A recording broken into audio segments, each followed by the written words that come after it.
Have you ever noticed how the silence of someone you love can feel louder than words? Maybe you're a parent who's poured years, decades, into raising your kids.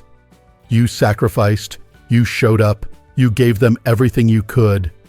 And now, things feel different. They've grown, they've moved on, and somewhere along the way, the calls became less frequent. The visits stopped. The energy you once shared now feels like it's just hanging there, unanswered. There's a certain kind of stillness that fills the room when someone who used to be close suddenly isn't. And for many parents in their 60s, 70s, or even 80s, that silence can be hard to understand, especially when it comes from your own children. But here's the truth that often goes unsaid. When you stop coming back, when you stop calling, texting, or reaching out first, it doesn't just go unnoticed. It shifts something in them too. In this video, we're going to walk through a very real emotional journey. What your kids go through when you stop returning. It may surprise you to learn that it's not just indifference or forgetfulness. There's a whole emotional process underneath the surface. And understanding it might just bring you peace in the silence you're sitting with. So let's begin. At first, your absence is a surprise. Not a dramatic one, not loud or chaotic, just a quiet, unexpected shift. They assume you'll call. They assume you'll check in, send a message, pop up in their life the way you always have. Maybe not today, maybe not tomorrow, but soon, because that's the pattern they've come to rely on. But when you don't, when the days stretch on without a word, a subtle panic sets in. Not the kind they show openly, but the kind that keeps them up at night, reaching for their phone just to check.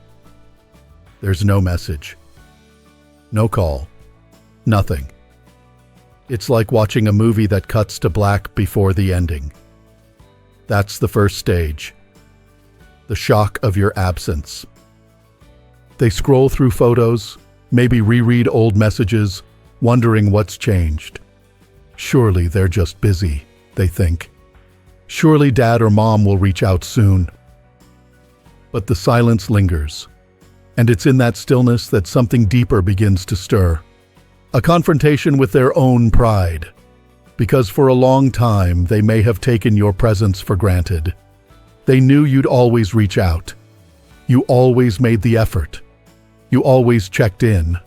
Now, with each passing day of silence, they find themselves in unfamiliar territory.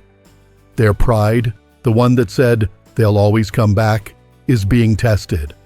In this stage, ego meets silence. And ego doesn't like silence.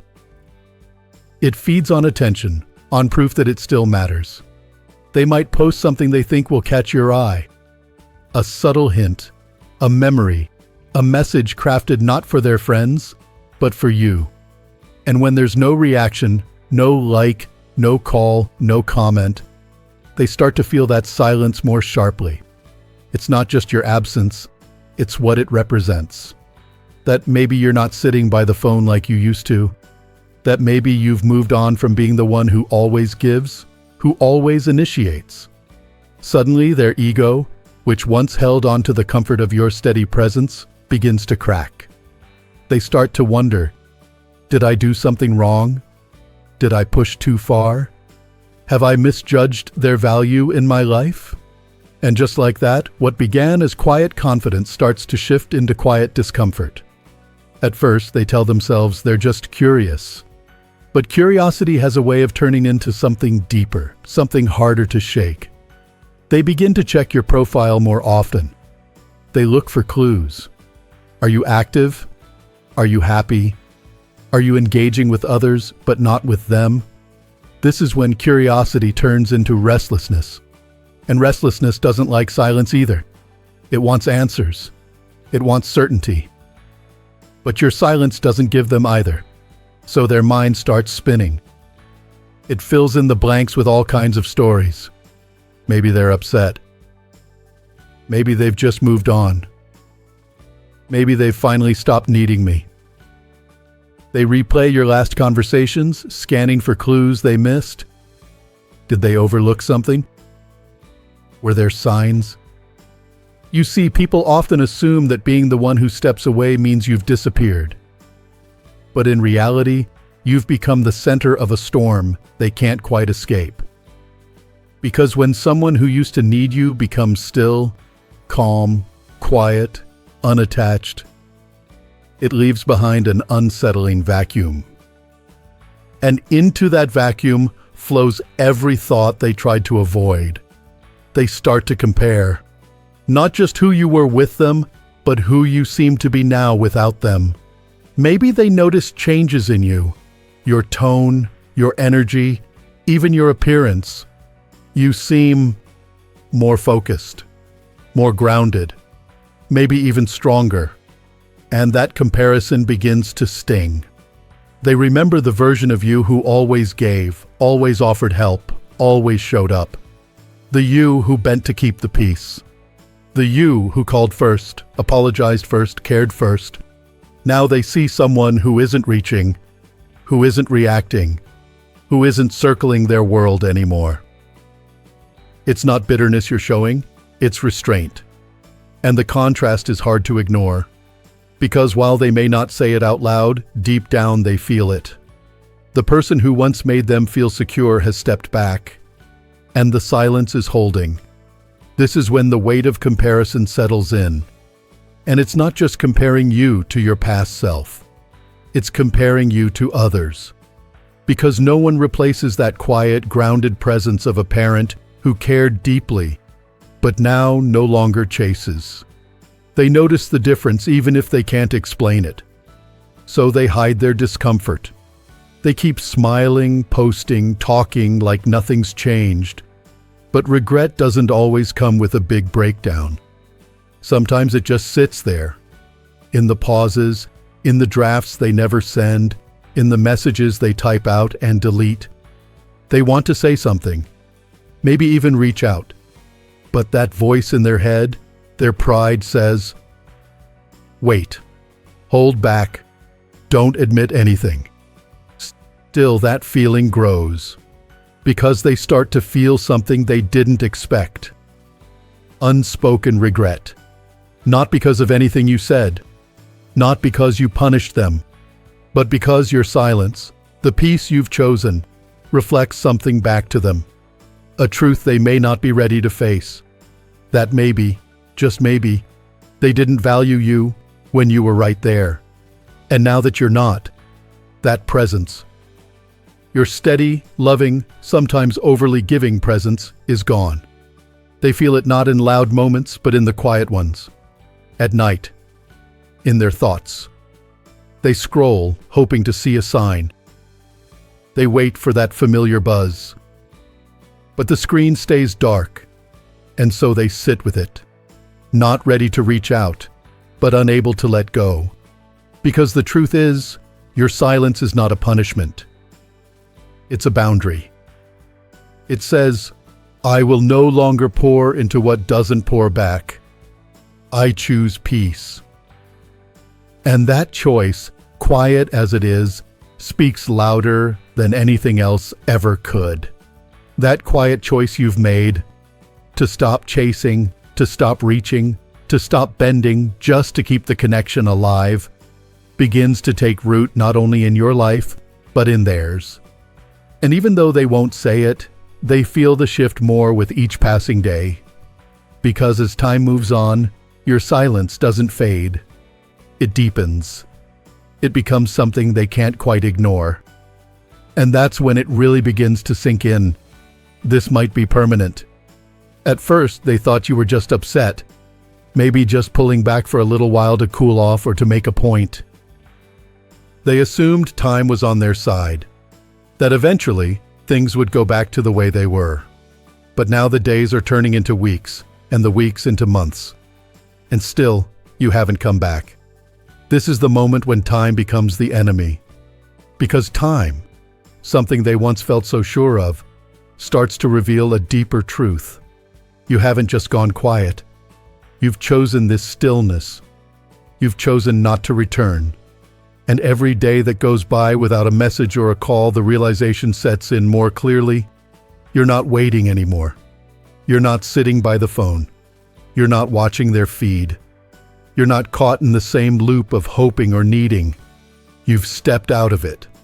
And the calmness in your step tells them everything they need to know, even if they don't want to admit it. They might distract themselves.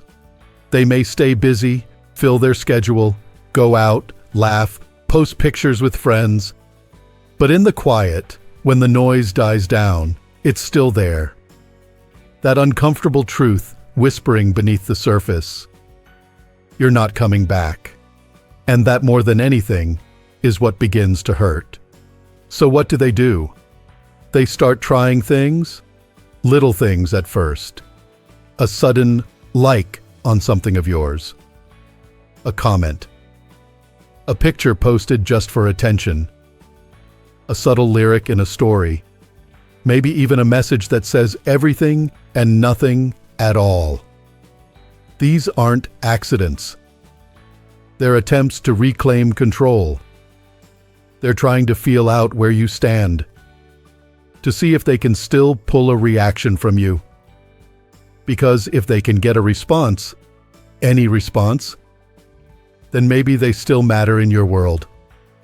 It's not always conscious, but it's real. That extra effort in the photo they post, the timing of a message that feels just a bit too perfect. A conversation with someone you both know that just so happens to make its way back to you. All of it comes from a place of wanting to know. Do I still have a hold on them? But you don't bite. You've stepped off the stage. You're no longer performing in that play. And the more they try to regain your attention, the more your silence says, I see you, but I'm not playing anymore. That silence becomes more than stillness. It becomes strength. Because here's where something powerful starts to take shape. You've let go. Not with bitterness. Not with anger. Just release. You're no longer clinging to what was. You're not waiting for an apology. You're not hoping they'll change. You've accepted what is. And in that acceptance, you've found freedom. This is the power of detachment. Detachment is not about giving up on people. It's not coldness. It's not pretending you don't care. It's simply the quiet, steady decision to stop holding on to something that no longer holds you. And that kind of peace? It can't be faked. When most people pull away, they still check back. They wait for a signal, a response. But you've stopped waiting. You're not frozen. You're building. You're growing. You're filling your life with purpose, not longing. And the more they sense that you're not just gone, but at peace in your going, the harder it becomes for them to process. Because deep down, they hoped your silence was temporary. They hoped your detachment was just a phase. But now they see it. It's not a phase. It's who you've become. And with that comes the realization that hits deeper than almost anything else. They lost you, and you're not trying to be found. That thought lingers, especially in the quiet moments, especially when they think back to everything you shared. The conversations, the support, the times when your presence was their safe place. They don't just miss you. They miss who they were when you were there. This is when the echo of what could have been begins to sound. It's not just the past they're thinking about, it's the future that will never happen. The birthdays you won't attend. The holidays that feel different now. The milestones you won't be a part of. The potential closeness that's now out of reach. And that echo, it doesn't go away easily. Because it's not based on fantasy. It's based on what was possible. But now no longer is. They begin to play the what-if game. What if they had responded differently? What if they had valued your presence more? What if they had just said what they really felt before it was too late? But what if doesn't bring people back. It doesn't erase time. It doesn't undo distance. It just sits there, an open door that never gets walked through, a story that never gets a final chapter. And while they're stuck in that loop of wondering, of wishing, of imagining, you're walking forward, not out of cruelty, out of clarity. You understand now that your peace, your energy, your emotional well-being, they're not something to be handed over for temporary comfort. They're your responsibility. And you've chosen to guard them, even if it means walking away from people you once would have done anything for. Because in the end, what you're really showing, without shouting, without proving, without posting, is the deepest kind of strength. Peace is your victory. It's not loud. It doesn't look like a trophy or a finish line. But it's the kind of victory that changes you from the inside out. You've stopped chasing love that isn't mutual. You've stopped begging for understanding. You've stopped handing over your heart to people who didn't know what to do with it. And that peace, that calm you now carry, that is the reward for every time you stayed silent instead of snapping, walked away instead of clinging, and chose stillness instead of chaos. They feel it, even if they don't speak it. Because nothing is louder than a person who used to need you, now standing in their own strength. And now, they are the one who feels the absence. They are the one who checks their phone. They are the one wondering. And you? You've become the quiet proof that healing doesn't come from holding on. It comes from letting go. You've let go, not because you were weak, not because you didn't care, but because you finally understood the cost of carrying something that no longer carried you. And the most powerful part? You didn't need to slam the door, post a final message, or make a dramatic exit. You just stopped showing up where your presence wasn't respected. You stepped back. You stopped explaining. You chose peace over performance.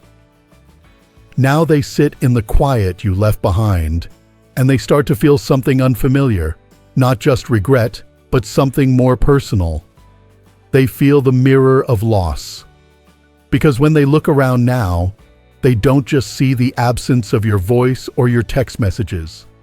They start seeing themselves differently.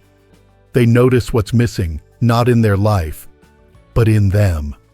The steadiness, the encouragement, the unconditional support they used to have in you. It's no longer there, and no one else quite fills that space. At first, they may try to replace you with new people, new conversations, new distractions. But over time, they begin to recognize that no matter how many new faces come around, none of them feel like you did. The warmth you offered, the quiet strength, the patience, the way you gave, even when it wasn't always returned. And in those little comparisons, when someone else talks too loud, or is too distracted, or doesn't really listen, they remember. They remember the comfort you gave without asking for anything in return. They remember how your presence was steady, not flashy. How you loved without needing to be noticed. That's the part that stays with them. Because you see, the world is full of noise, but few people bring peace. And when someone has lived with that peace and loses it, the contrast is sharp. It's not about missing someone in theory. It's about feeling the difference in real life. And here's the thing. They won't always tell you this. Pride may keep them from saying the words. But that doesn't mean the realization isn't there. It lingers. It follows them into the quiet. And it grows heavier with time. That's the truth about silence. It gives people the space to meet themselves. And not everyone likes what they find. While you've been moving forward, they've been circling the past. Not because you asked them to, but because you left a mark. A quiet one. A respectful one. But a mark nonetheless. And that's where something interesting happens. They start to feel the weight of something else. The time that's been lost. Time they thought they'd always have. Time they assumed they could use to fix things later. Time they believed was just waiting for the right moment. But as you know, time doesn't wait. And eventually the realization comes, there may not be a later. That feeling grows each time another day passes without hearing from you. Each time they hesitate to reach out but still don't. Each time they scroll past your name in their contacts and do nothing. Because now they're not sure how to reach you.